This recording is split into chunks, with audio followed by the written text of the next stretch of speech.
I wonder, have I done my best for Jesus, who died upon the cruel tree?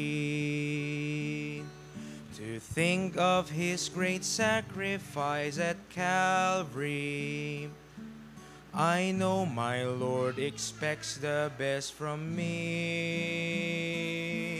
How many are the lost that I have lifted? How many are the chained I've helped to free? I wonder, have I done my best for Jesus, when He has done so much for me? The hours that I've wasted are so many. The hours I've spent for Christ so few. Because of all my lack of love for Jesus, I wonder if His heart is breaking too.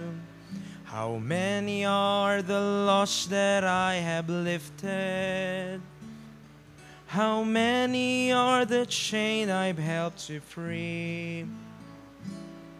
I wonder, have I done my best for Jesus, when He has done so much for me?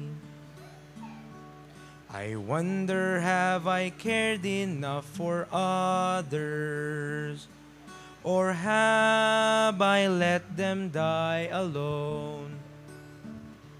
I might have helped a wanderer to the Savior. The seed of precious life I might have sown. How many are the lost that I have lifted? How many are the chained I've helped to free? I wonder, have I done my best for Jesus, when He has done so much for me? No longer will I stay within the valley. I'll climb to mountain heights above. The world is dying now for want of someone to tell them of the Savior's much less love. How many are the lost that I have lifted? How many are the chained I've helped to free? I wonder, have I done my best for Jesus, when He has done so much for me?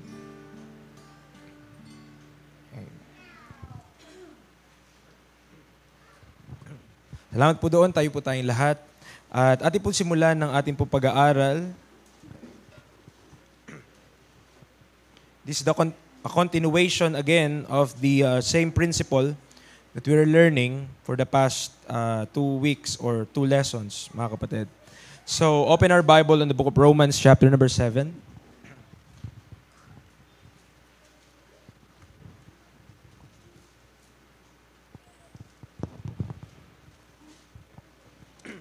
Romans chapter number 7, verse 15 to 18. Romans chapter 7, verses 15 to 18. We'll start here, then we'll pray. Sabay-sabay po tayo, ready, read. For that which I do, I allow not. For what I would, that do I not. But what I hate, that do I. If then I do that which I would not, I consent unto the law that it is good. Now then, it is no more I that do it, but sin that dwelleth in me. For I know that in me, that is in my flesh, dwelleth no good thing. For to will is present with me, but how to perform that which is good, I find not. Salamat sa Panginoon sa pagkabasa ng kanyang salita. No? So, tayo po ay manalangin muna. Lord, salamat Sa umaga pong ito, yung pinagkaloob sa bawat isa pong nandirito. Salamat sa mga kapatiran. Ng kanilang oras ay patuloy, O Diyos, pinapasailalim po sa inyong kalooban. Dalayan po namin na sa amin pong pag-aaral po ngayon, ang salita niyo po ay maipangaral. Makita po namin ang realidad ng buhay. Makita po namin ang realidad ng laman. Makita po namin ang realidad ng kasalanan. At wala pong ibang pamamaraan ang ikaw inilatag sa iyong banal na salita para po sa amin, mga mananampalataya sa panahong ito maliban sa krus ni Kristo Jesus. Na dapat po tignan namin ang aming mga sarili na ipinako na pong kasama ninyo. At kami po ay dapat mamuhay, hindi po para sa aming mga sarili, kundi sa Kanya na namatay para po sa amin. Salamat po sa Panginoong Jesucristo. At sa araw po na ito, Lord, kayo po magbigay ng utterance. I am not worthy and I am just a vessel to be used by you para i-proclaim ang inyong truths to these people. Lord, these truths that I will preach this morning, I know, Lord, that it is true to me. And I hope na may kita din namin that it is true to every one of us who have trusted in Christ. In Christ we may pray. Amen and amen. Tayo po'y makakaupo.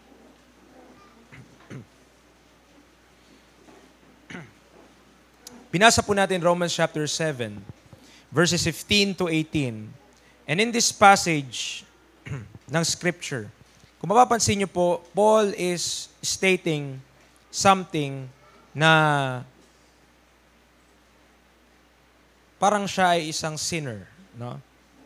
Sabi niya sa verse number 15, yung ginagawa niya, hindi niya inaalaw.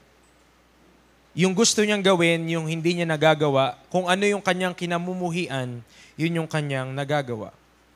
Kaya sabi niya in verse number 16, kung ginagawa ko yung hindi ko dapat gawin, or which I would not, I consent unto the law that it is good. Now then, it is no more I that do it. Hindi na daw siya yung gumagawa nun, but sin that dwelleth in me. Or sin that dwelleth in him.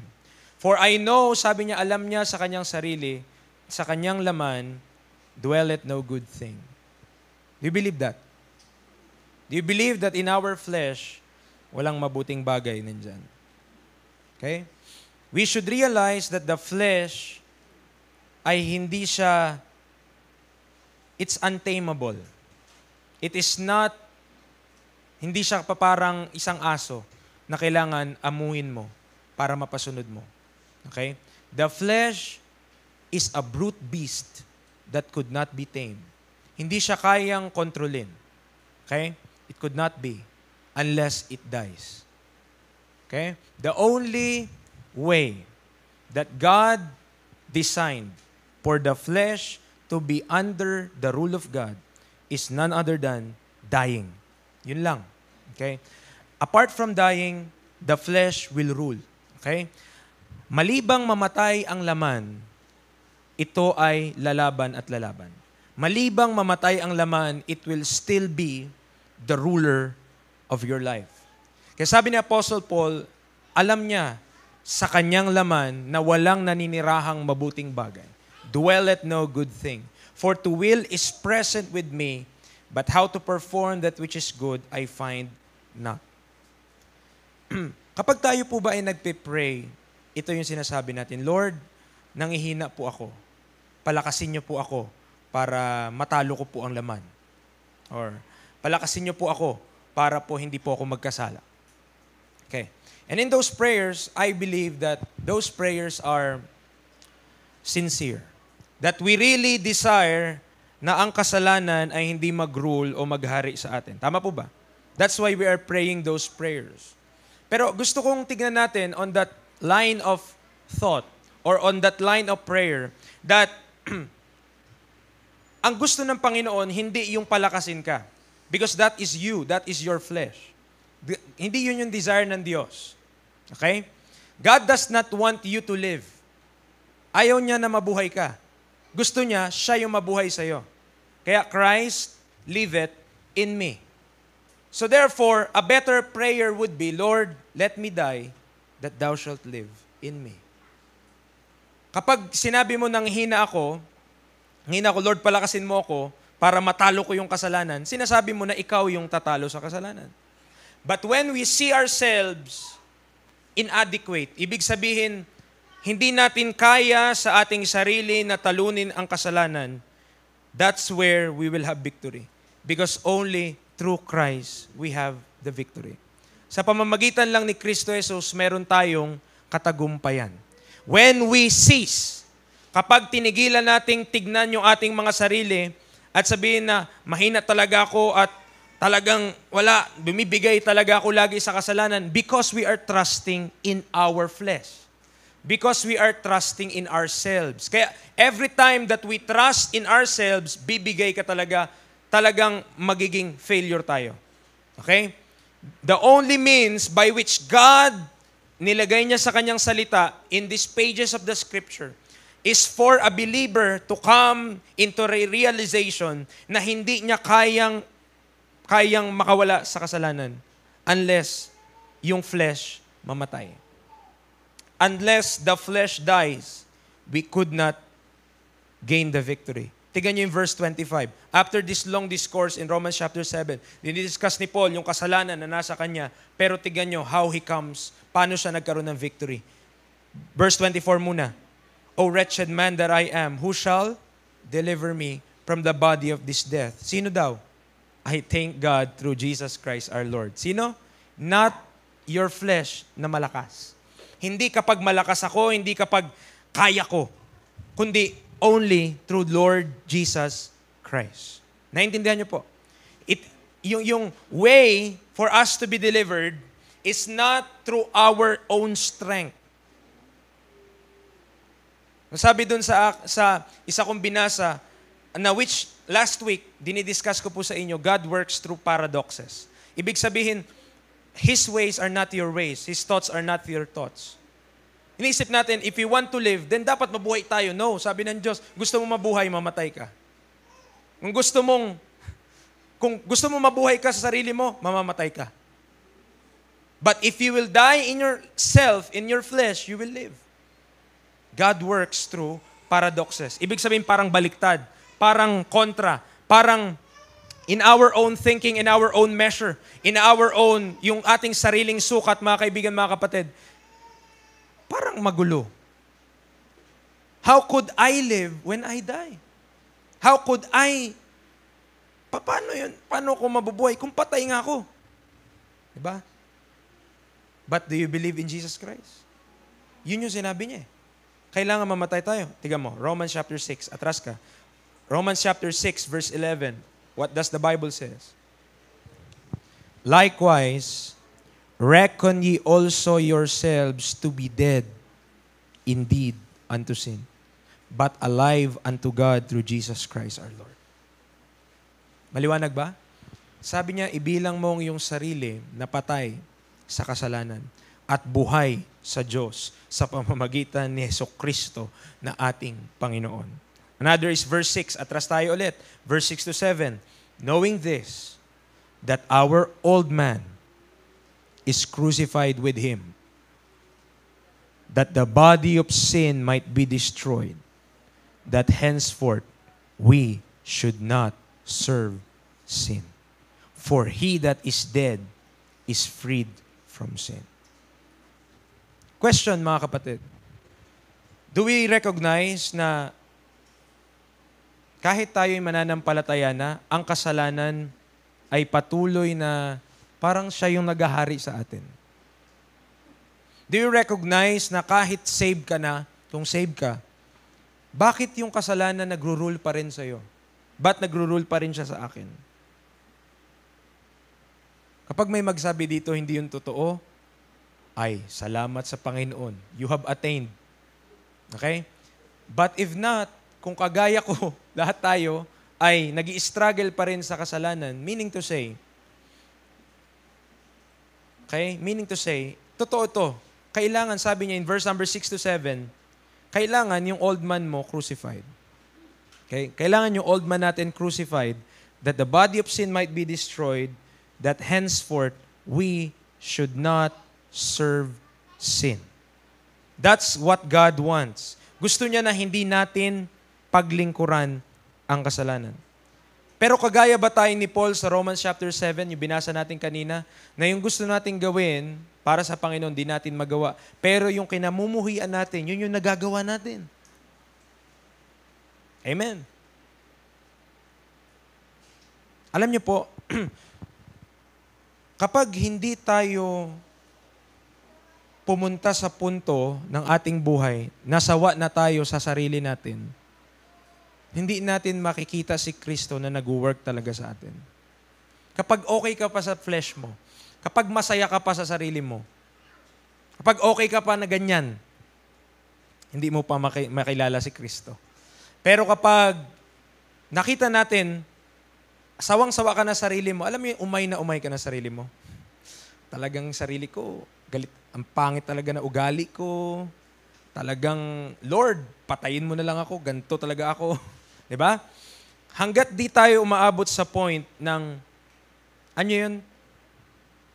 Need na need mo ang Panginoon. Then maybe, satisfied ka pa sa sarili mo. Have you heard that song na kinawit ng choir?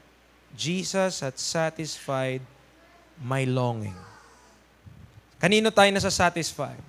Are we satisfied of Christ or are we satisfied of our flesh? Kasi kung nasa-satisfy pa tayo ng ating flesh, then Christ ay wala sa atin si Kristo. He is no more of value to us. Okay? Nakasun po ba? Now, Galatians chapter 6 verse 14, another passage of scripture dealing with crucifixion. Anong sabi dito? Ano ang statement sa Galatians chapter 6 verse number 14? What does the Apostle Paul say to us or state to us in Galatians chapter 6 verse number 14? Ito po ang sabi ng Bible. But God forbid, sabi niya, that I should glory save in the cross of our Lord Jesus Christ, by whom the world is crucified unto me, and I unto the world. Mga kapatid, this world is not our home. We're just a passing through. This world will allure us of the lust of the flesh, the lust of the eyes, and the pride of life.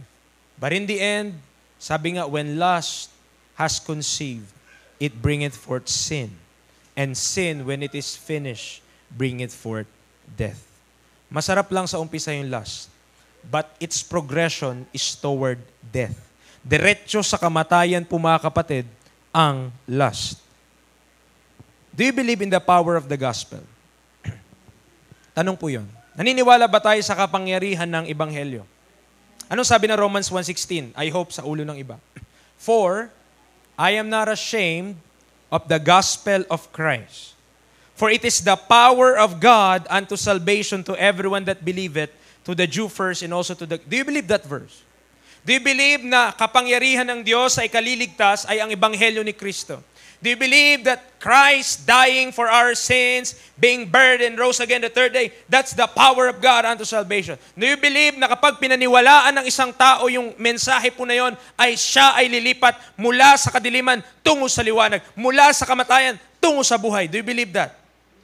And I believe you reckon so. I believe and I trust, mga kaibigan, mga kapatid, that you believe na ang Ebanghelyo ay nakapagliligtas ng kaluluwa.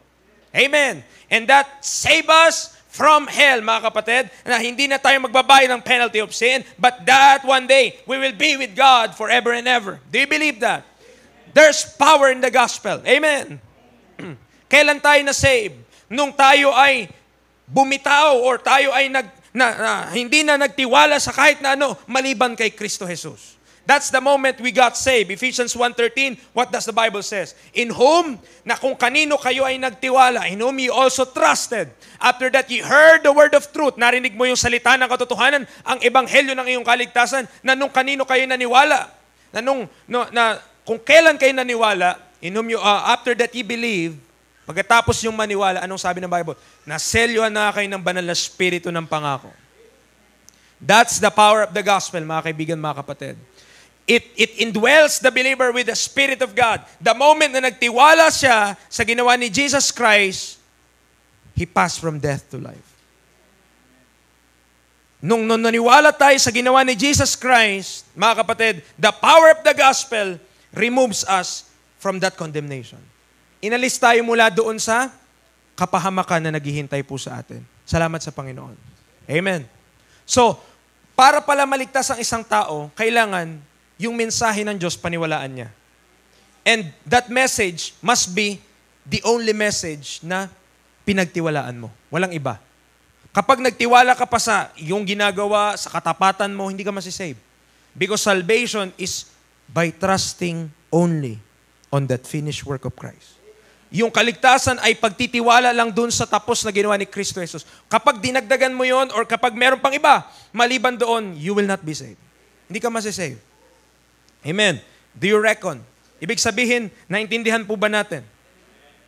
Okay, in the same line of thought, mga kapatid, napakasaklap na pangyayari kapag tumigil tayong magtiwala sa ginawa ni Kristo pagkatapos mong naligtas. Okay? Napakasaklap. It is a tragedy na tayo, when we first trusted in Christ, that's the moment na naligtas ka. Tama? Sinabi ko kanina, you pass from death to life. So the moment na ikaw ay na-save, that's the time na nagtiwala ka kay Kristo.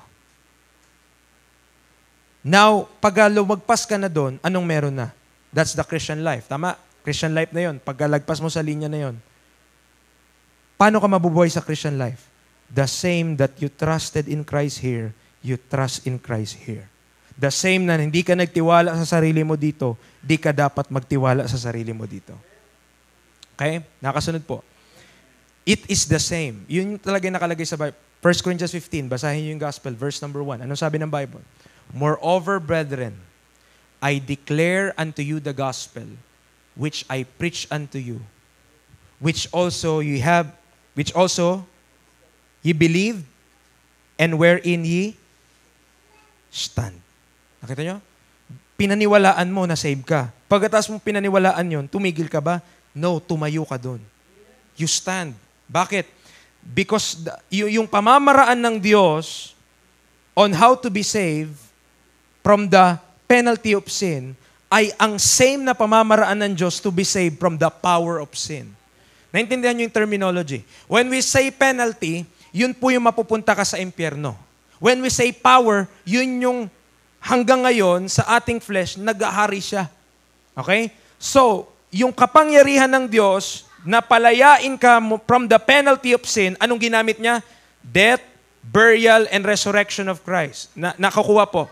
Yun yung ginamit ng Diyos, tama? Wala namang ibang method eh. Paano ka ba sinave? From the death, burial, and resurrection of Christ. Yun yung ginamit ng Diyos para palayain ka from the penalty of sin. So no longer, pag nagtiwala ka na doon, ibig sabihin, wala ka ng problema. Who shall separate me from the love of Christ? Tama? Wala na. Pero when you step from being unsaved, from being lost, to being found, and being saved, you need to stand on that same gospel. Kailangan tumayo ka pa din sa parehas na ebanghelyo. Why? Pag hindi ka tumayo sa parehas na ebanghelyo, mamumuhay ka sa Christian life natin, mabubuhay tayo sa Christian life natin na nagtitiwala tayo on our own flesh. Dito, para ma-save ka, hindi ka nagtiwala sa sarili mo. Tama? Kay Kristo lang. Dito, para ma-save ka, ang tinutukoy ko dito, hindi sa impyerno, ang tinutukoy ko dito, sa grip ng kasalanan, sa kasalanan na patuloy kang inaalipin, para ma-save ka doon, kailangan magtiwala ka kay Kristo. It's the same. Pero how many of us realize na nung nagtiwala tayo kay Kristo, kinalimutan na natin yun. Basta save na tayo, hayahay na ang buhay ko, bahala na ako sarili ko. No. When we trusted in Christ, that's the moment na alam mo, nirecognize mo, I can do nothing. Tama? I can do nothing. Nung tayo'y na-save, dapat same pa rin. Not I, but Christ. I can do all things through Christ, which strengtheneth me. Ibig sabihin, mga kapatid, the way of God, hindi siya nagbago. Kung dito, kailangan magtiwala ka kay Kristo lang, dito kailangan magtiwala ka kay Kristo lang. Kung dito si Kristo ang nag-save sa'yo, dito si Kristo lang din ang mag-save sa atin. Preacher, bakit may conflict sa Romans chapter 7? Ano yung binasa natin kanina? Yung gusto kong gawin, hindi ko magawa. Yung kinamumuhian ko, yun yung nagagawa ko. Ano yun, preacher? That's the reality of the flesh in us. Tanda natin, nung tayo na-save, hindi nawala ang flesh. Amen. Tama ba? Nandyan pa rin ba yung lumang ayan? Nandyan pa rin. Amen. Nandyan pa rin ba yung lumang ikaw? Yes, nandyan pa rin. Hindi yun umalis. Pero anong sabi ng Panginoon? Crucify the flesh with the affections and lust. Crucify the flesh with the affections and lust. Are you following, mga kapatid? So it is a tragedy. We must recognize that na the moment that we got saved, hindi tayo nagtiwala sa sarili natin. Ngayon, kung gusto mong patuloy kang masave from the power of sin, okay? Ulitin ko, baka ma-misinterpret. Hindi tayo nagtuturo na ang kaligtasan nawawala.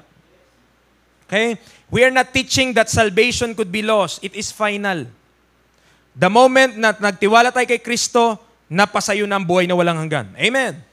But the moment that we trusted in Christ, there is this new reality. I have a new man and I have an old man. Tama? Hindi ako nabawasan, nadagdagan lang. Meron akong new nature dito. No, may new nature na. Dati, old lang. Natural man lang. Ngayon meron ng new. Hindi ako nagbago. O ibig sabihin, hindi natanggal yun. Nandito yun. Pero anong kinuman ng Diyos sa akin? Ay, dapat ang aking flesh, yung old man ko, crucified. Crucified. Dapat yung aking old nature, it must be rendered dead. Dead indeed unto sin, but alive unto God. So mag-drawing lang tayo konti to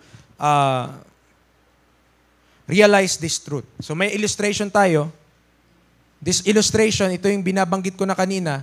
And this illustration, so mga kapatid, by the way, yung title natin ay Centrality of Death Part 3. So napakadali lang tandaan kasi pangatlong beses na to eh. So gospel, mga kapatid. The illustration is the gospel. We have a person. Okay? Patawarin nyo yung drawing ko. Wala tayong gift dyan eh. So, starfish siya. Pero, nakuha nyo ang point. Okay? So, meron tayo, we have the cross.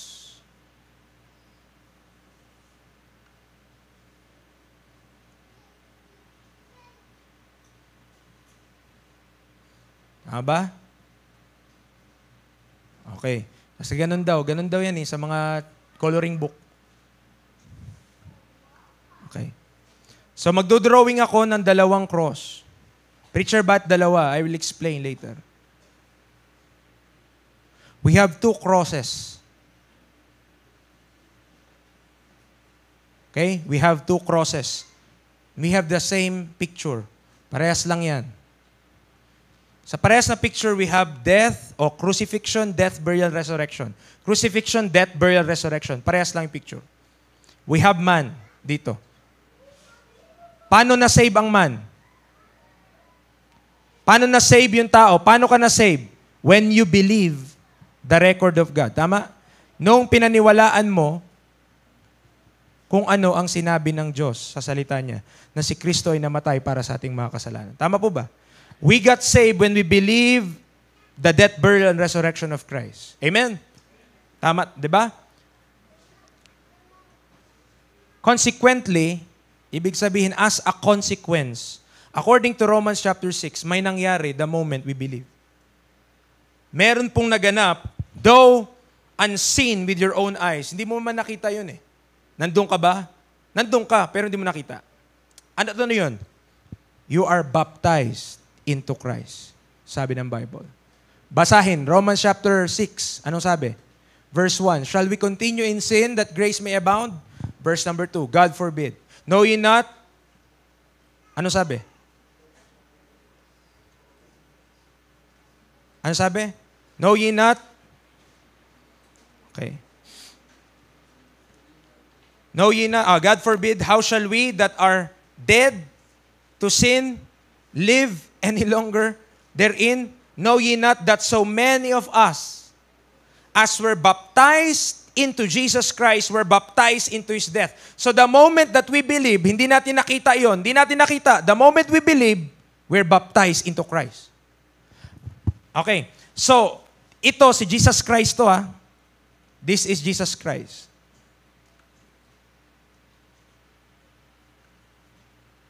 The moment we believe, we are baptized. Tayo ay binautismoan tungo kay Kristo Jesus dito sa tubig. Lilinawin natin. We are baptized with a baptism not made with hands. Hindi ito sa pamamagitan ng pagtubog sa tubig. This baptism is a spiritual baptism na pinerform ng Holy Ghost the moment na ikaw ay naniwala. This is an act by which you don't see with the eyes of flesh but with the eyes of faith. Hindi mo ito makikita by your own naked eyes, but through the lens of the Scripture. Kapag binasa mo salita ng Diyos, inintindi mo salita ng Diyos, binigyan ka ng pangunawa ng Banal na Espiritu, maintindihan mo that there is a baptism na nangyari sa atin. And this baptism, mga kapatid, anong nangyari dito? Yung tao na to, siya yung, baka sabihin nyo, basta nakapako yung paa. Sabihin nyo, nakalabas preacher, makakapalag pa yan. Okay? Pero nakuha niyo yung picture, mga kapatid. Ang tao na ito, naniwala sa tapos na ginawa ni Kristo, ay binautismuhan tungo kay Kristo Jesus. Alright? So we have Jesus Christ and we have the Christian. Ito Kristiyano na yan kasi naka-identify na yan kay Kristo eh. Nakakasunod po ba? Now, ito. Sulat natin in blue. Ano yung elements nito? Crucifixion. Tama? Ano pa? Death. Burial.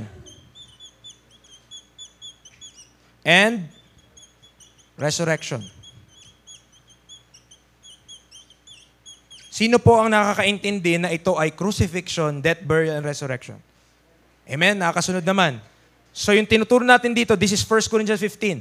This is Jesus Christ in history. Namatay siya para sa ating mga kasalanan. Namatay. Pinako muna siya. Siyempre, yun yung cause ng kanyang death, that being crucified.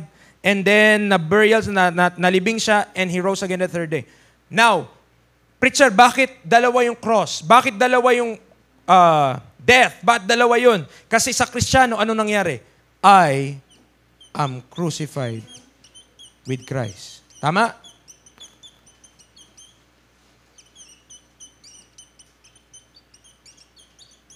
Tama? Ano pang sabi ng Bible? I am dead with Christ. Shortcutting ko na lang po, with yan with. I am buried. Preacher, saan ko mababasa? Meron ako nabasa. I am crucified with Christ. Pero wala akong mabasa, I am dead with Christ. Basahin mo Romans chapter 6, may kita mo, dead with Him. So pinalitan lang natin yung hymn ng Christ. Siya rin yun eh. Tama? So I am buried with Christ. Walang E. Yan. And I am resurrected with Christ.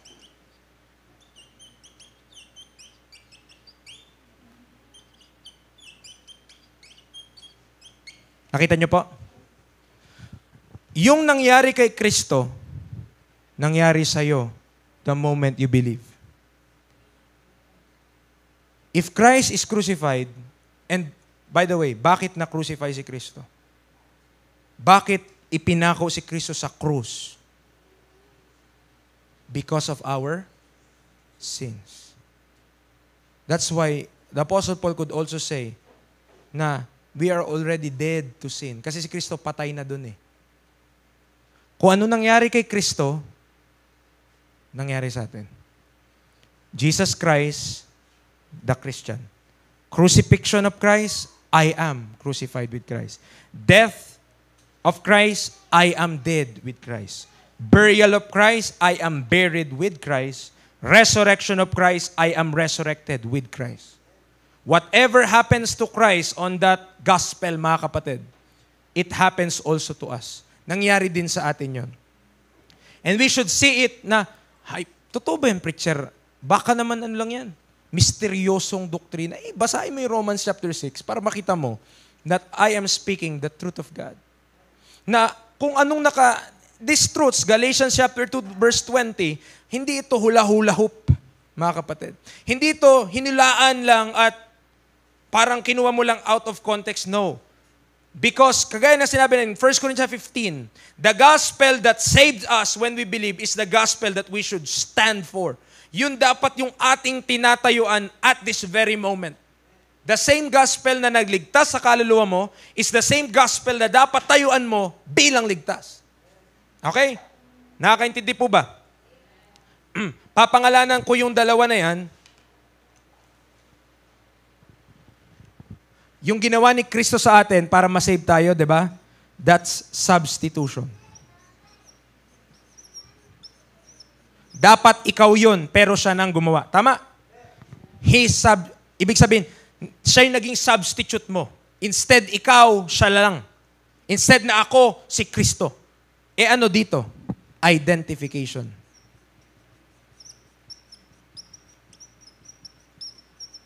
Paano mo kinikilala ngayon ang sarili mo? How do you identify yourself? I am crucified with Christ. Nevertheless, I live, yet not I, but Christ liveth in me. And the life which I now live in the flesh, I live by the faith of the Son of God, who loved me and gave Himself for me. Itong naganap around 2,000 years ago, this is a historical fact. Ibig sabihin, naganap talaga in time. Okay? Ito'y naganap. Ito nangyari ito, positionally, mga kapatid, positionally, nung nagtiwala tayo kay Kristo. Ito, kung kailan yan, kailan ka ba nag-believe? Kailan ka nag-believe? The moment you believe, nangyari yun. The moment we believe, naganap yung identification natin kay Kristo Jesus. Another two words na ibibigay ko po sa inyo, positional and experiential.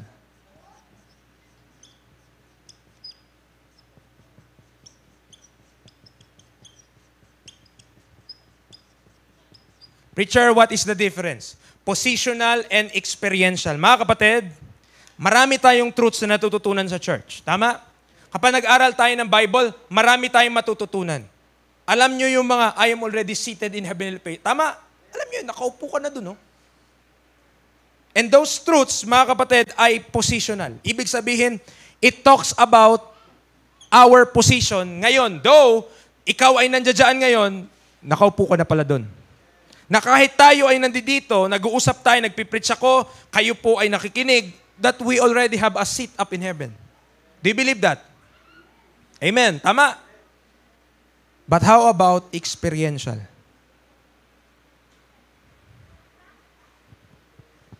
Let me explain.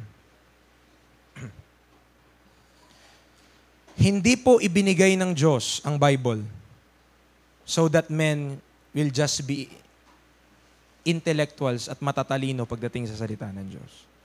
God did not give these verses. Hindi niya binigay yung kanyang salita para lang madami tayong alam sa Bible. Ano sabi ng Bible? Knowledge puffeth up, but charity edifieth. What's the point? Ano? What's the point? Hindi lamang binigay ng Diyos yung kanyang salita so that marami kang malalagay sa isip mo at pangdebate natin yon. Sabihin, ay mali kayo, doktrina nyo mali kasi gato, sabi ng Bible. No? Hindi lang binigay ng Diyos yung kanya pong salita so that marami tayong matututunan. Though, kasama yon. Tama? E di wag na tayo mag-church kung okay na pala yung natutunan natin. Tama? Salamat, merong knowledge. Tama? Na mas nakikilala natin si Kristo Jesus.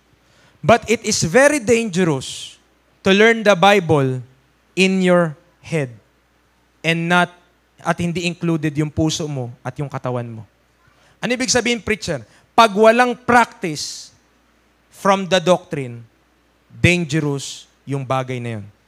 Delikado yun. Dapat kung ano yung natututunan natin, na-apply natin sa ating buhay.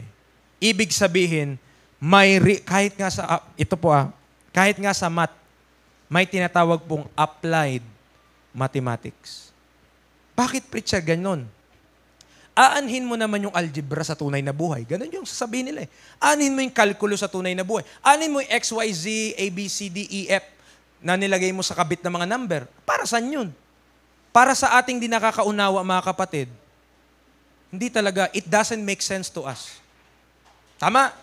Pero sa mga engineer, it makes sense to them. Pag nakita sila mga X, Y, ganyan pala yan. Okay. Ikaw na nakatingin, anong tinitignan nyo? Tama?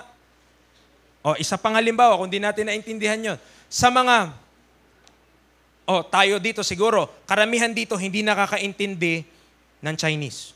Sino dito ang marunong mag-Mandarin? Hindi nihaw lang Tama? Sino sa atin nakakaintindi ng Chinese dito? Abay, kung meron man ay talaga namang konti lang. Or isa lang, ganyan. Pag pinatingin po tayo ng letter na Chinese, may naintindihan ka ba? Wala. Pero yung letter ba na yun may ibig sabihin? Yes, kung naiintindihan nung nagbabasa. Mga kapatid, kapag ang ating Christianity walang application, hindi naiintindihan din. Amen. Our God, though unseen with our eyes, though hindi natin nakikita ang Diyos, He is very true. Amen. Pero nag-effectually work lang ang kanyang salita to them that believe. Okay? It effectually worketh in them that believe. Ang tanong ko, naniniwala ka ba sa Bible? Do you believe the Bible? Anong sabi ng kanta? Obedience is the very best way to show that you believe. And according to Romans 6, anong kabaliktaran ng obedience? Sin. When we don't obey, we sin. When we obey, we do not sin. Ganun lang siya. Nakasunod pa po ba? Nakita natin dito, we became partakers of Christ. Naging kabahagi ka ni Kristo Jesus. Okay? Wag niyong tutulugan yung lesson na ito. Romans chapter 6, 7, and 8. Foundational siya para sa iyong Christianity. Kapag hindi mo naintindihan yung Romans 6, 7, and 8 in your Christian life, nangangapa ka all through your life. Hindi mo alam, you are beating the air. Hindi mo alam, naglilingkod ka, pero para lang pala sa iyong sarili. We don't know if we are understanding kung ano talaga yung sinasabi ng Diyos, kung papaano talaga ang pinapagawa sa atin ng Panginoon. Turn to Philippians chapter 3. Look at. Philippians chapter number 3, verses 7 to 9. Ano po ang sabi ni Apostle Paul in Philippians chapter 3?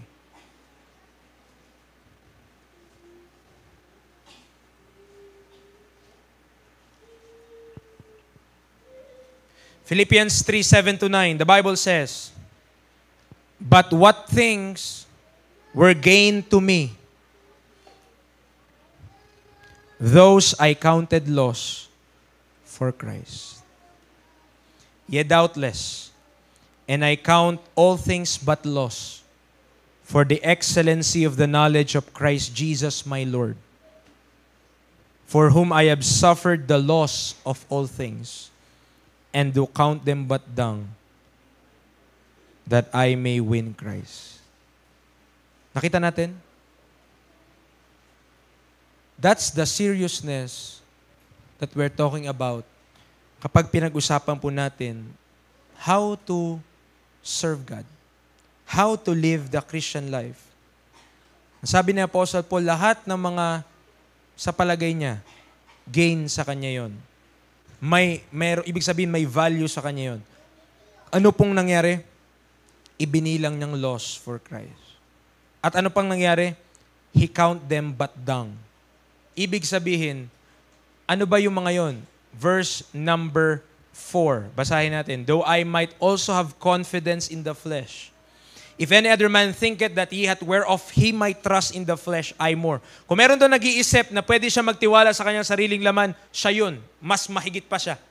Verse 5. "Circumcised the 8th day, of the stock of Israel, of the tribe of Benjamin, and Hebrew of the Hebrews, as touching the law, a Pharisee." Wow. Pag tinignan mo yung resume niya, flawless. Pwede mong ihari sa kahit na anong posisyon sa gobyerno. "Concerning zeal, persecuting the church, touching the righteousness which is in the law, blameless." Yun yung kanya pong resume. Yun yung kanya pong pagkakakilanlan. Yun yung kanyang reputation in the world, ba kaibigan, mga kapatid. Paul, when viewed at sa kanya pong flesh, grabe po. Masasabi mo, grabe itong tao na ito. Nasa sa kanya na parang wala ka nang hahanapin pa sa kanya. Kung merong pinapangarap ang iba, maging siya. Ganun. Ganun siya. Nakakasunod po ba? His flesh, pwede talaga siya magmayabang kung sino siya. Kasi talagang meron siyang maipagmamayabang. Meron talaga siyang pwedeng sabihin. Meron talaga siyang pwedeng ipagmalaki. Pero anong sabi niya? But what things were gain to me, those I counted loss for Christ. Christian, anong pumipigil sa iyo para hindi ka makapamuhay para sa Panginoon? Ang sabi ng Bible, count it loss for Christ. Count it but dung for Christ.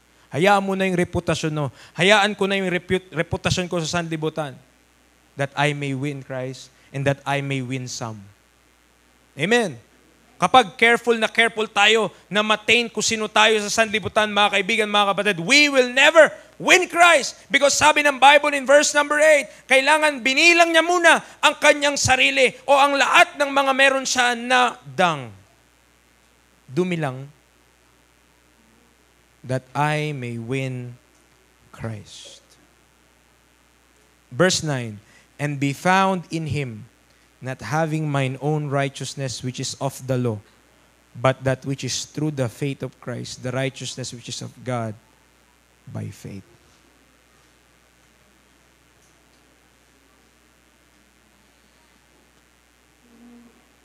Anong topic natin? The centrality of death. Anong gusto ng Diyos?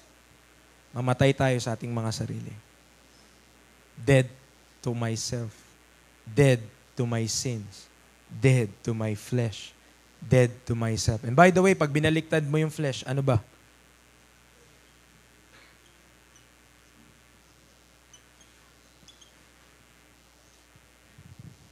Your flesh is just yourself.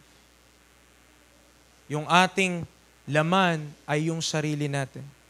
At anong gustong gawin ng Diyos doon? For that flesh to die. For that flesh to be crucified. Ano?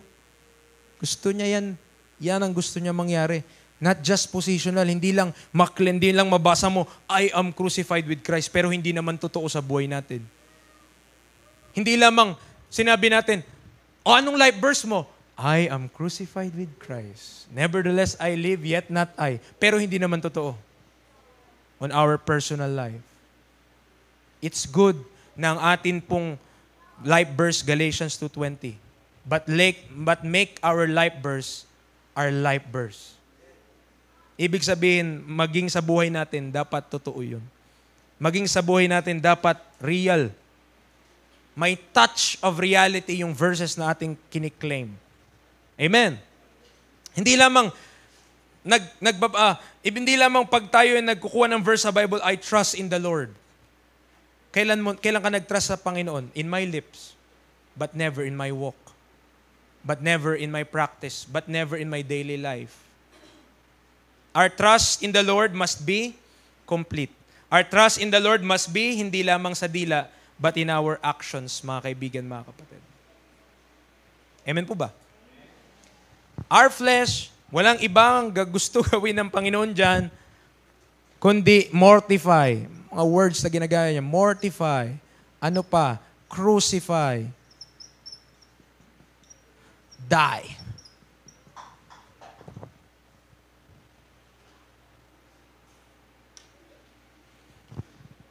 Do you know why?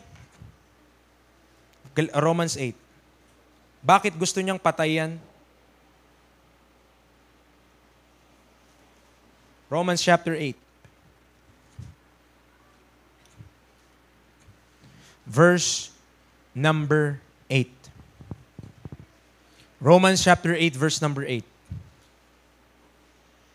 So then they that are in the flesh cannot please God. So then they that are in the flesh cannot please God. My dear brethren, God is not impressed with our talents. God is not impressed with our gifts. God is not impressed kung tayo ay disciplined. God is not impressed with those. God is not impressed with flesh. Anong ginagawa ng religion? Religion decorates the flesh. Pero however you decorate a dead man, it's still dead. Kahit gaano mo papagandahin, patay pa din yun. And mga kapatid, the Bible declares na sila na mga nasa laman, hindi nila mapiplease ang Diyos. Kapatid, are you still in the flesh? Nagtitiwala ka ba sa flesh mo? Hindi mo napiplease ang Diyos dyan. Hindi ko napiplease ang Diyos in my flesh. Kaya ano sabi ng verse 9? But ye are not in the flesh, but in the Spirit. If so be that the Spirit of God dwell in you. Tanong yun. Nagdedwell ba ang Spirit of God sa inyo? If so, kung ang Spirit of God ay nagdwell sa atin, then we are not in the flesh, but in the Spirit. Now, if any man have not the Spirit of Christ, he is none of his. Kung wala sa iyo yung Espiritu ng Diyos, hindi ka kay Kristo Jesus. Praise God, if the Holy Spirit of God bring conviction in our hearts to call upon God and to ask God na tulungan tayo in our situation. Amen. If there's this bearing witness with our spirit that we are the sons of God, kung meron tayong Espiritu ng Diyos, mga kaibigan, mga kapatid, praise the Lord for that Spirit of God. Dahil yun yung magtutulak sa atin to live holy, to live righteously, to live as Christ wants us to live.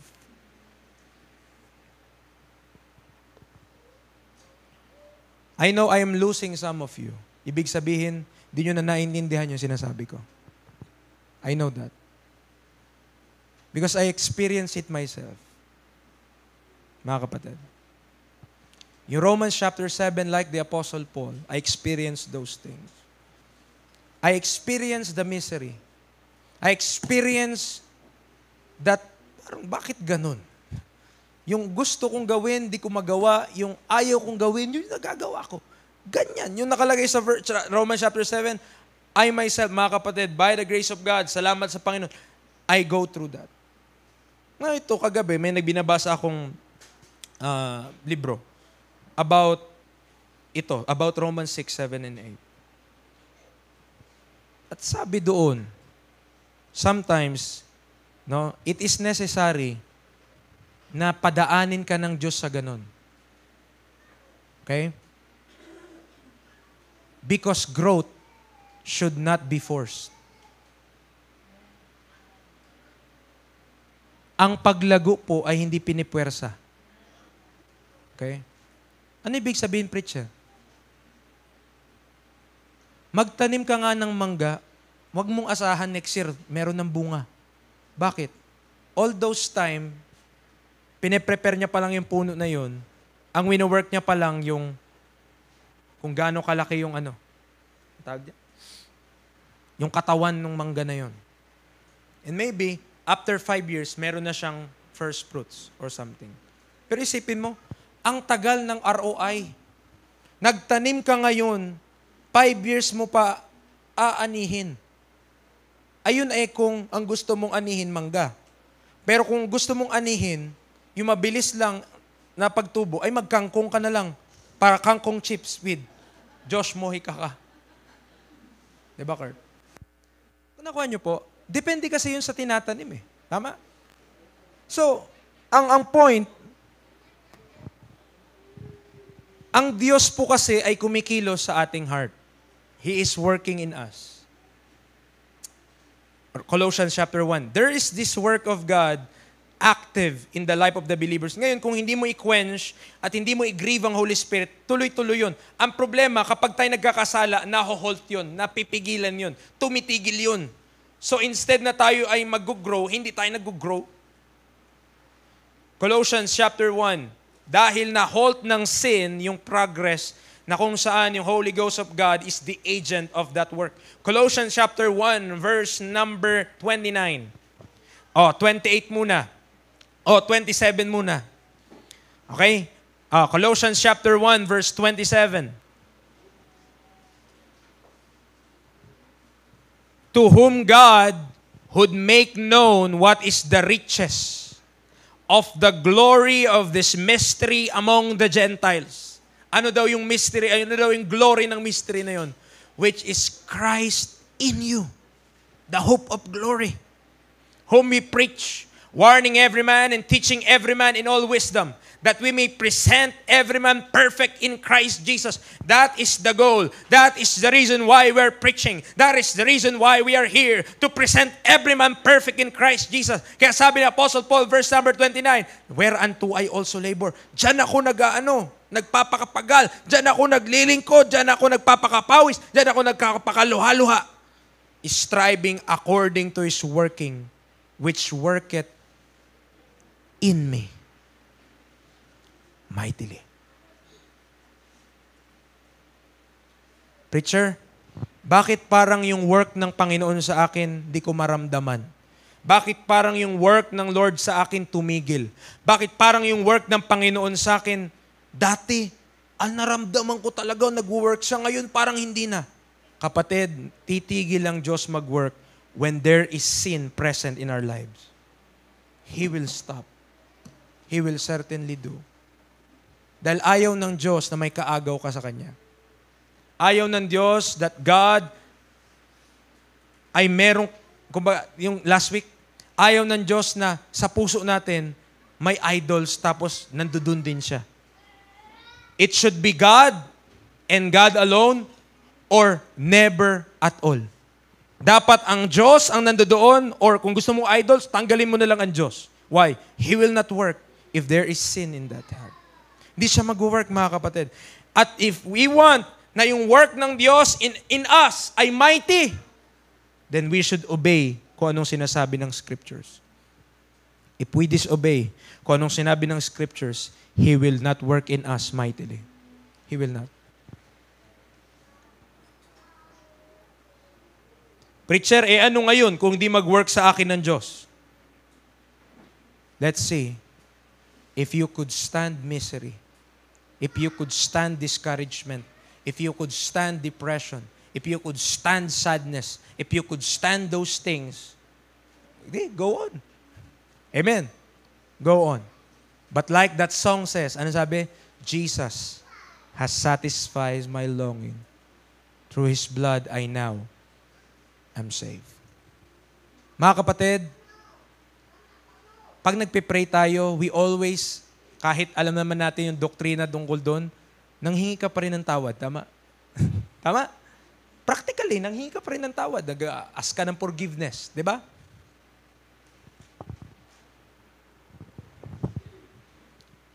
Di ba nang ask ka pa rin ng forgiveness?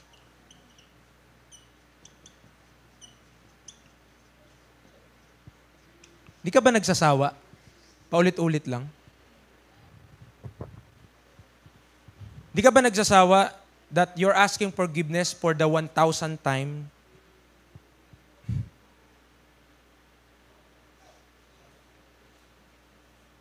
What you need is not forgiveness. Settled na yun eh. What you need and what I need is deliverance.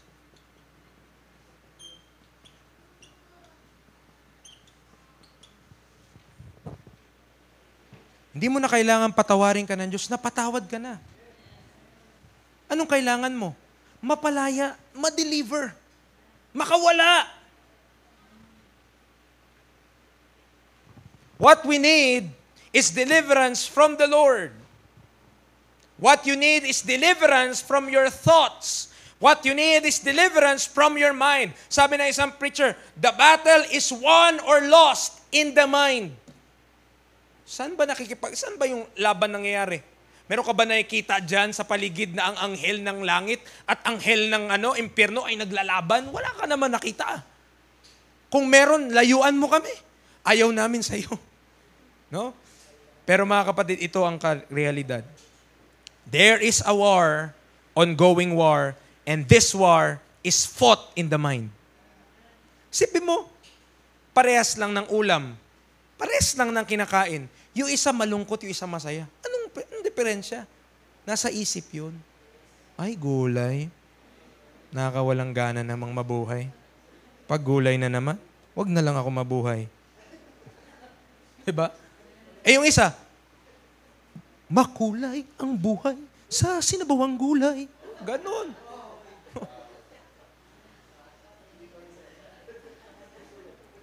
Diba? Anong difference, mga kapatid? Our minds. Kaya ang command ng Diyos, be renewed by the spirit of our mind. Be not conformed to this world, but be transformed by the renewing of our. The reason of our discouragement, the reason of our depression is we are full of self. Ang rason kaya tayo discouraged, ang rason kung bakit tayo depressed, kasi punong-puno tayo ng sarili natin. Preacher, nakaranas ka na ba doon? Yes, because I am full of self. I am discouraged, I am frustrated, I am full of self. But how did you overcome, preacher? I could not overcome. That's why Jesus Christ should overcome through me. Kailangan si Kristo. Kailangan makita ko sarili ko. Patay na yung aya na yun. Hindi na dapat yun humihinga. Bakit nandun pa yun humihinga pa rin? Ang problema pa lang isang kamay, hindi nakakrusipay. Ang nakakrusipay ito gumagalaw pa, nagkakasala patuloy.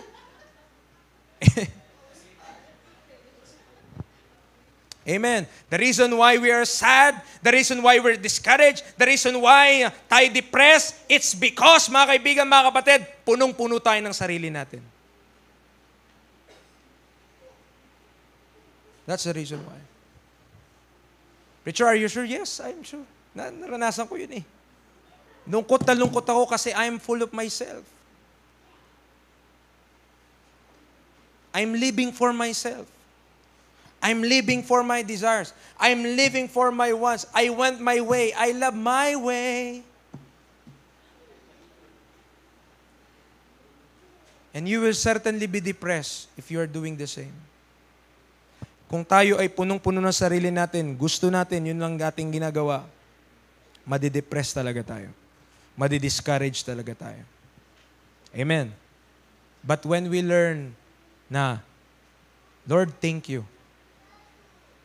In whatsoever state I am, therewith to be content. Paano ka giging discouraged nun? Eh alam mo sa lahat ng sitwasyon na daanan mo, nagpapasalamat ka sa Panginoon. How could you be discouraged during that time? Amen. But let me tell you about this crucifixion, mga kapatid. Ito, pansinin nyo, itong crucifixion na ito. In crucifixion, there is pain. Mahirap yun. Okay? Masakit yun. Kapag nakita natin ating sarili na hindi na dapat tayo nabubuhay, sino ba ang masayang pinako? Natutuwa pa? Bago ipako si Kristo, He is in agony. Diba? Ano pang prayer niya? Lord, Father, let this cup pass away from me. Nevertheless, not my will, but thine be done. Let this cup, ito, lumipas sa akin, pero hindi yung kalooban ko, kundi yung sa iyo. Nakasunod po? May pain. May pain. Hindi madali. In our flesh, kapag tinignan mo itong bagay na to, in your flesh, hindi madali na bigla ka na lang or sabihin mo na lang na, no, mamamatay na ako sa aking sarili. Hindi na ako ito ngayon. Si Kristo na. There is pain involved. Amen. But praise God, hindi natapos sa crucifixion. Amen? Hindi natapos sa crucifixion. But that part ay dapat daanan mo kung gusto mo ng resurrection. If you want to be alive unto God, you need to be dead with Christ first. Yun. No? Ito yung order. Hindi pwede gusto mo, I'm resurrected with Christ. Hindi pwede na gusto mo to at ayaw mo to. Dadaan ka muna sa prosesong yan. Kailangan mapako ka. Aray, Lord, bakit kailangan pa yung bitawan? Ba't kailangan pa yung mawala? Mahal na mahal ko yung games ko. Mahal na mahal ko yung mga kaibigan ko.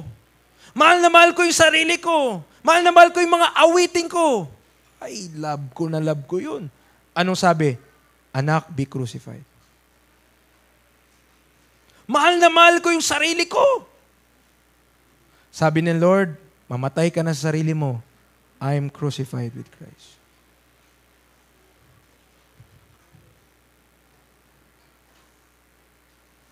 Dead with Christ.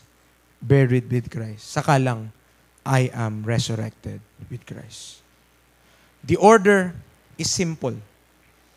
Yet, nagiging mahirap po ito dahil we want to be in control of our lives. Diba gusto natin tayo yung nasa control?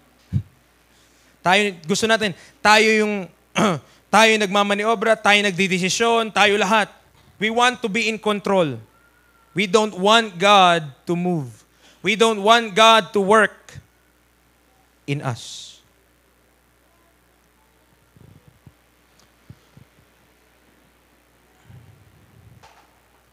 Preacher, mahirap yung sinasabi ng Lord. Preacher, it's not natural na i-give up ang sarili. Yes, that's right. Tama po yun. It is hard. That's why, ang sabi ng Lord, crucify.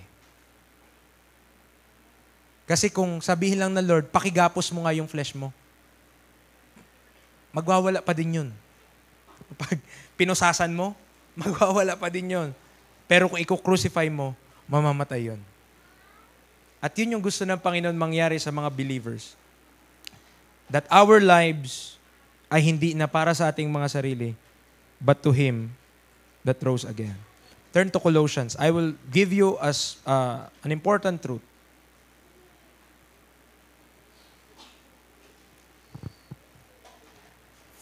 Chapter 3, verses 1 to 4. Colossians chapter 3, verses 1 to 4. And I'll give you another illustration dito. Kabila.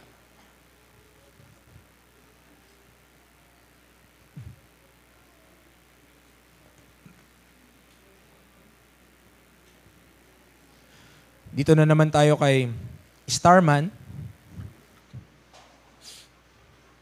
And si Starman, na-present siya ng two alternate roads. Para siyang napunta sa isang fork. Para siyang napunta sa isang which way? Nakakita na kayo ng gano'n, di ba? Yung saan ka dadaan, kaliwa o kanan? Parang gano'n siya. Meron siyang pagdidesisyonan. Pupunta ba ako dito o pupunta ako dito? Basahin ko muna yung Colossians chapter 3, verses 1 to 4. The Bible says, if ye then be risen with Christ. Totoo ba yun? Are we risen with Christ? If then, seek those things which are above, where Christ sitteth on the right hand of God. Set your affection on things above, not on things on the earth. For ye are dead, and your life is hid with Christ in God. When Christ, who is our life, shall appear, then shall He also appear with Him in glory. Dumating na ba tayo sa point na yon, mga kapatid? Dumating na ba tayo sa point na sinabi natin that Jesus Christ is my life?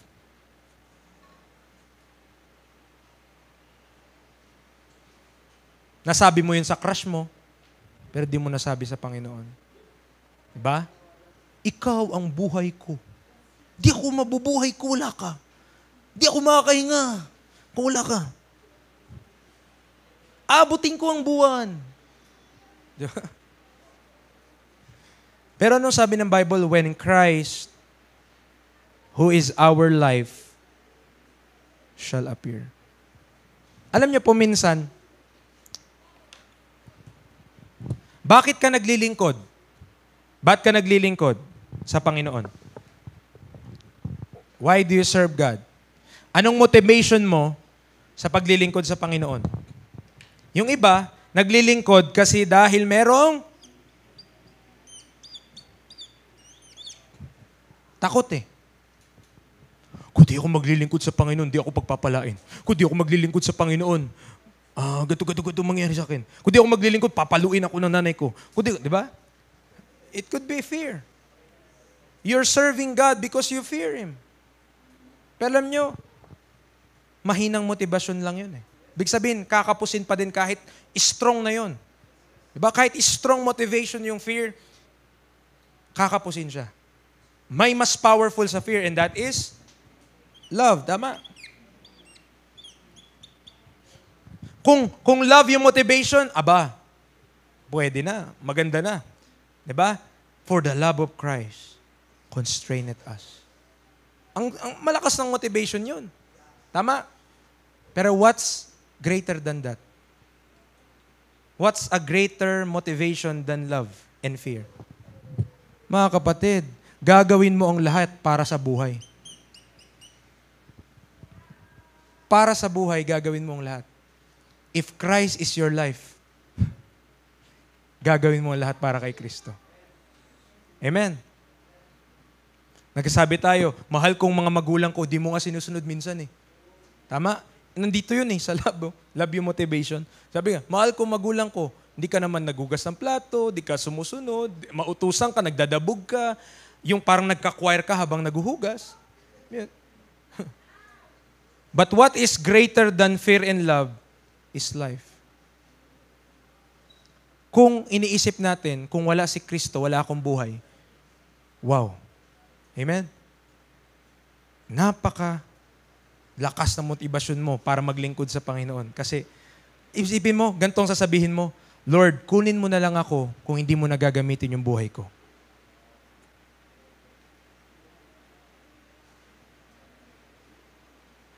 Tama? O, kasi hindi pa tayo namamatay sa ating sarili. Kaya ayaw nating kunin tayo ni Lord. Lord, wag mo ko kunin, Lord. Kasi dami pa akong pangarap eh. Dami pa akong gustong abutin. Marami pa akong gustong mga mithiin. Marami pa akong mga desires. Diba? Pero natanong na ba natin ng Panginoon, is that your desire for me, Lord? Is that your desire for me, Lord? Is that what you want for me, Lord? Tama? So, nandito tayo sa fork in the road. Meron dalawang way. Sa baba, si affections and lust.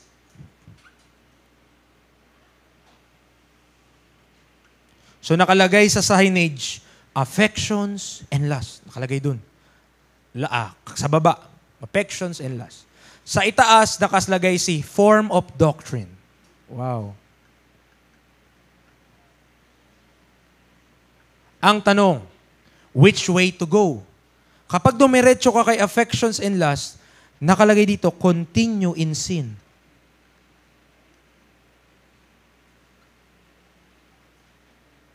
Dito, dead to sin.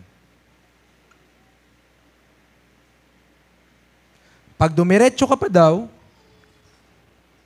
kasi may direction yan eh. Tama? No? Kapag dumiretso ka daw kay continue in sin, ang kasunod nun ay servants of sin.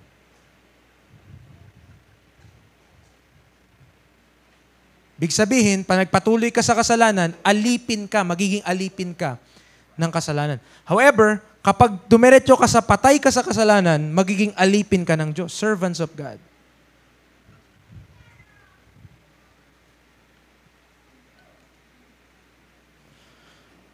At merong dulo yon. Kagaya ng lahat ng road, merong the end yung road na yon. Kapag nagpatuloy ka, sabi, pag dumaan ka kay affections and lust, nagpatuloy ka sa kasalanan, magiging alipin ka ng kasalanan, ang sabi ng Bible, death. Dito, life and peace.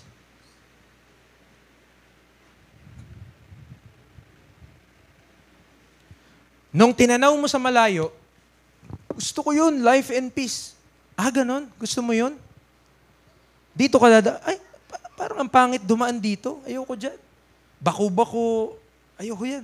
Dito tayo, espaltado. Kahit hindi sira yung daan, binabakbak. Dito tayo. Dito tayo. Tapos, talagang smooth yung daan. Okay.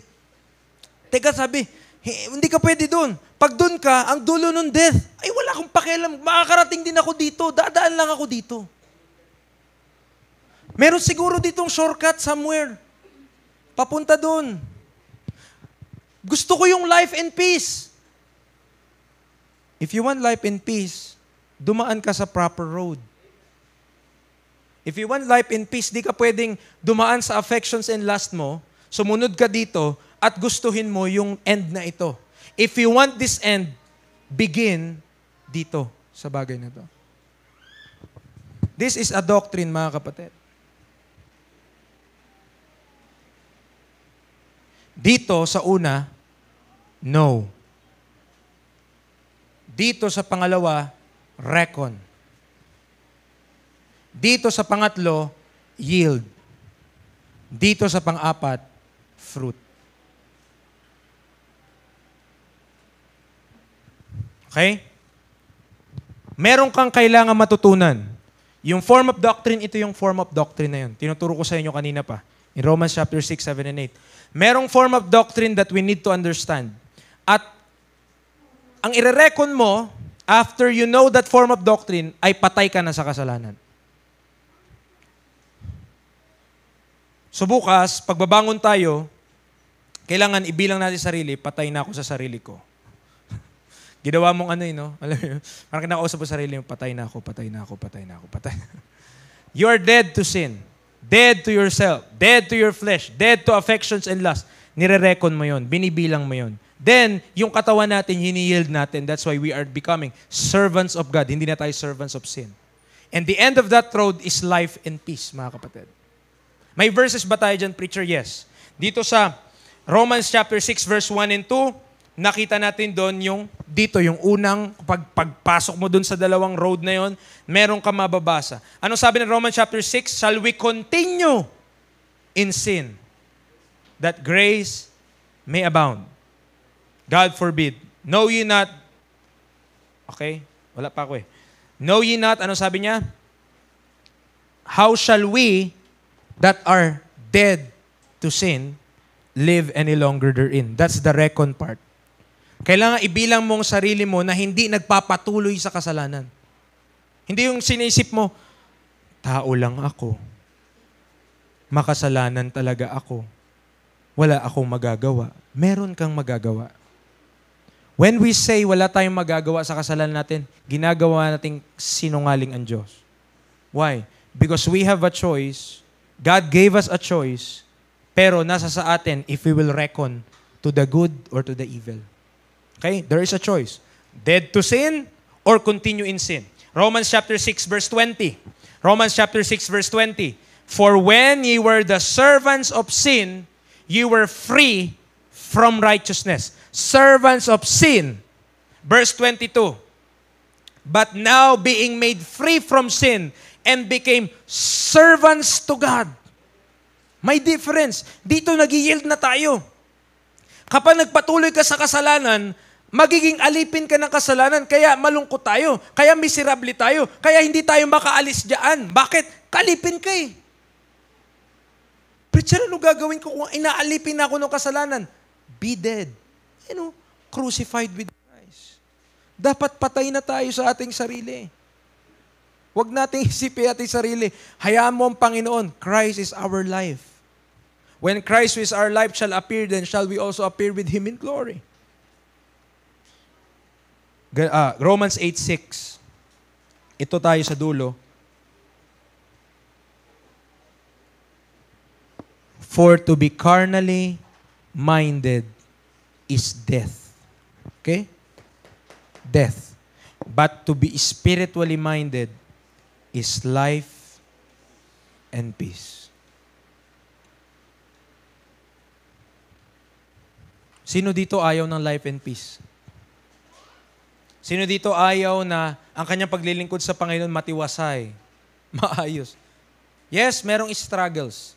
May pain, may may trials po, mga kaibigan, mga kapatid. That's the reality of life. That's why we should continue to be dead indeed unto sin, but alive unto God.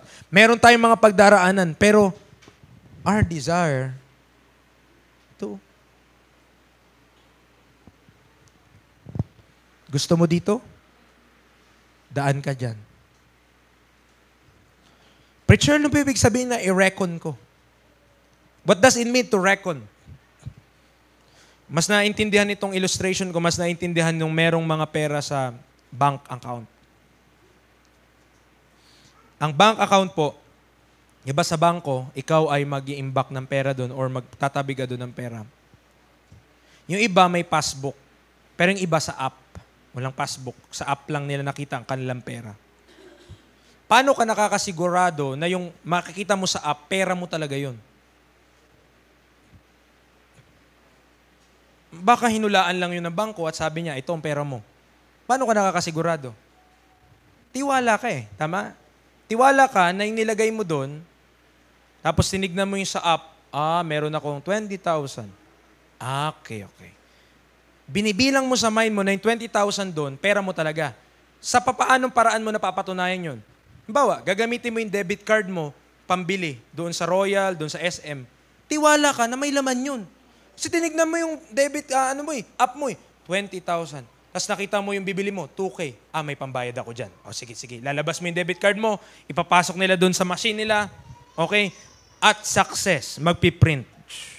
Ibig sabihin, successful yung transaction. At may kita mo ngayon sa app mo, 18,000 na lang. Okay? May tiwala ka dun sa sistema ng bangko na kung ano ang figure na nakalagay dun sa app, yun talaga ang pera mo. Nire-reckon mo yun. Kahit wala sa kamay mo yung 18,000 na papel, kahit digital lang siya sa cellphone, alam mo, 18,000 yun. Nakasunod po? Dahil nire-reckon mo yun sa mind mo, that I have 18,000 dahil una, 20,000 to, binawasa ko, bumili ako ng tig to 2K, nabawasan, 18K na lang siya. Preacher, anong ibig sabihin nito? When we understand this doctrine na tinuturo po sa atin, the centrality of death, mga kaibigan, mga kapatid, nire-reckon natin sa ating mind na hindi na tayo nagko-continue in sin. But that we're already dead to sin. I'm already dead to my flesh. I'm already dead to my desires. I'm already dead to me. We're already dead. Kasi dun lang makakapag-work ang Diyos sa atin. When we say, Lord, not my will, but thine be done. Nevertheless, not my will, but thine be done. Mga kapatid, this message,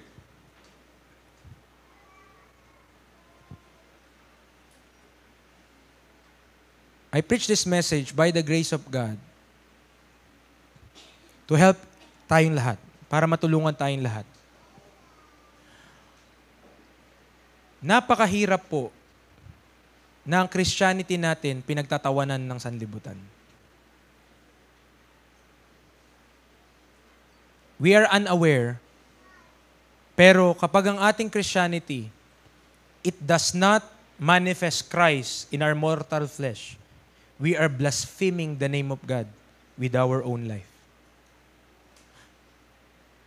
Binablaspheme ng ibang tao ang Diyos natin dahil sa atin. Amen? My God is worthy.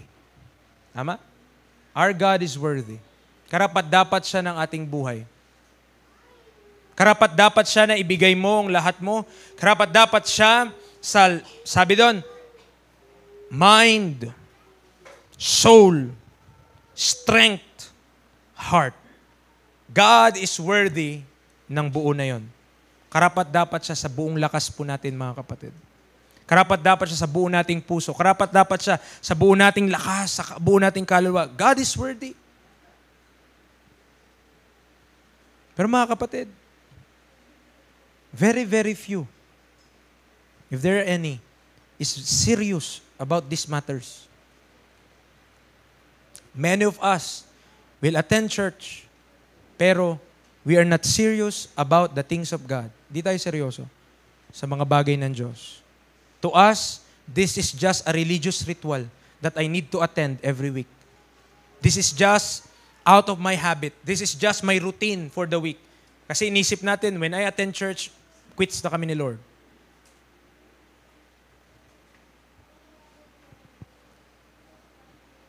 The Lord Jesus Christ gave His all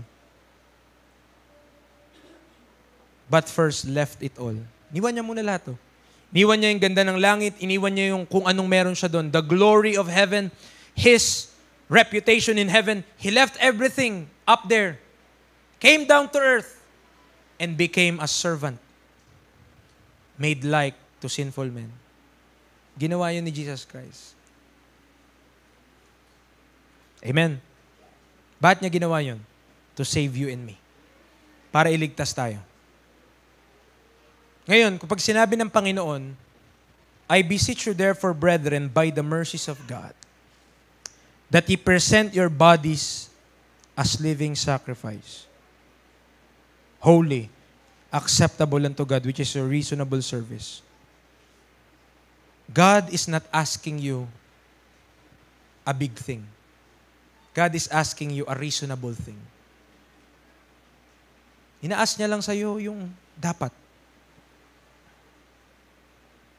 Amen? Sa cross, mga kapatid, may sacrifice po. But how many times ayaw natin mag-sacrifice?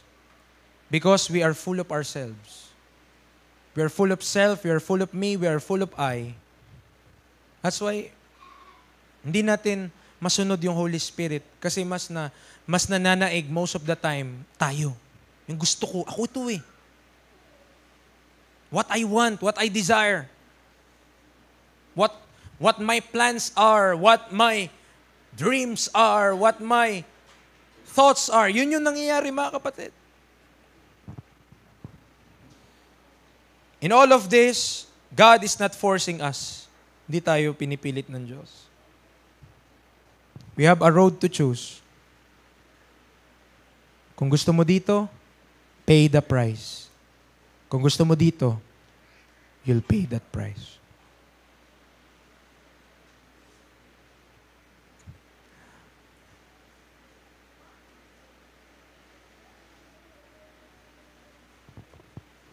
I pray this sobers us. Ibig sabihin, some way or form, nagising tayo or na-realize natin, mga kapatid, one day we will leave this world. Only one life. Soon it will pass. Only what's done for Christ will last. Tayo po ay manalangin. Our gracious Heavenly Father, thank you so much for this day.